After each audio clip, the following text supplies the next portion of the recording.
Hi mga kainday. So ngayon bibilangan natin ang ating pera na naipon. So meron tayong 1,000. So it's been 5,000, 1,005.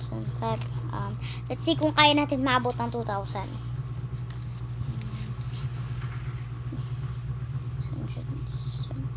700.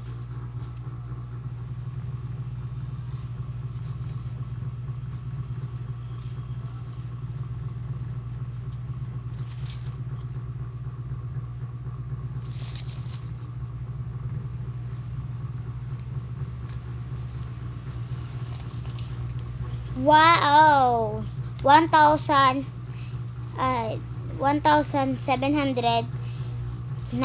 lang yung nakuha natin. So sorry mga inday, hindi na full.